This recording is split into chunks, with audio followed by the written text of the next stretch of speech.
2020. Perhaps you've heard of it? It's a number that marks 2020 revolutions of the sun since a certain baby was born. It's also a year whose numbers John Oliver blew up for comedy. He was heightening a bit from 2016. At this rate, we may need to evacuate the great city of Secaucus in 2024. Someone, save the trains. 2020 also went from year descriptor to an adjective more than any year since the Black Eyed Peas hit single Boom Boom Pow featured a boast from Fergie asserting that she was 3008 while the rest of us were 2000 and late. When they told us hindsight is 2020, I did not pick up that hindsight is a bad thing.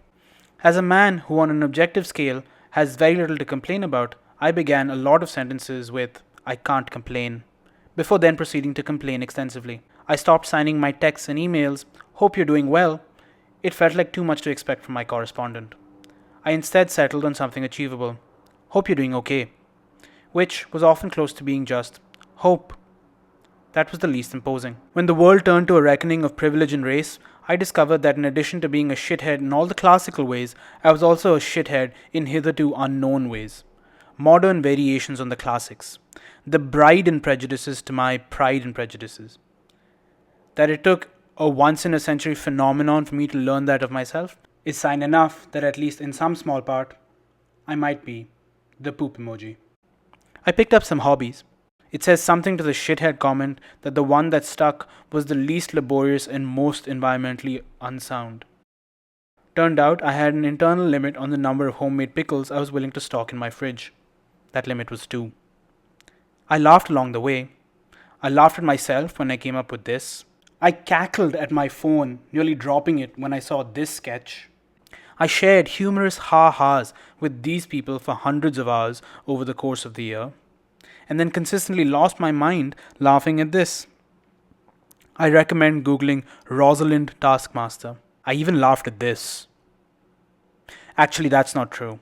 I didn't laugh at that, but wanted to add some hard-hitting political satire to this video. Politics is very hot right now.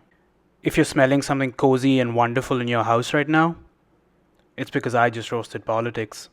For a usually cheery fellow, I also cried a lot this year. I don't mean to brag, but because my apartment is quite small, but I successfully shed a tear on nearly every piece of furniture in my house and even squeezed in a couple at the office. Some of the tears were for clear, explainable reasons. Others came along suddenly with next to no warning and departed with much the same rush, leaving the ducts like the china shop after the more infamous bull had stopped by. This year was also an attack on the very notion of the present tense and grammar.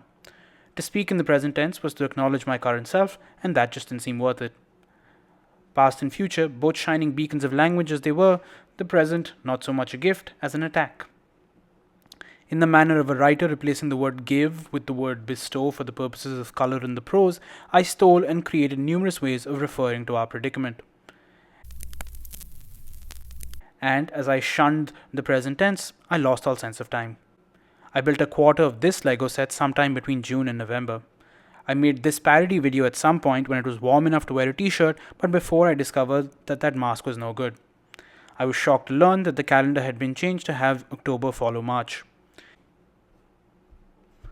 This remained true until I saw a leaf fall from the tree outside my window. I might have failed to capture it on my phone camera, but somehow I had gone from an eternal spring straight into autumn. Much to my chagrin, I discovered time had been rolling imperviously along.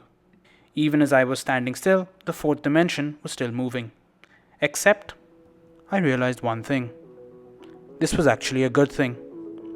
It didn't matter if I was happy or sad, if I was with friends or alone, or if I had written a Con Altura parody about Don Arturo from Money Heist that I then quickly shelved after he was revealed to be a sexual harasser and abuser in later seasons.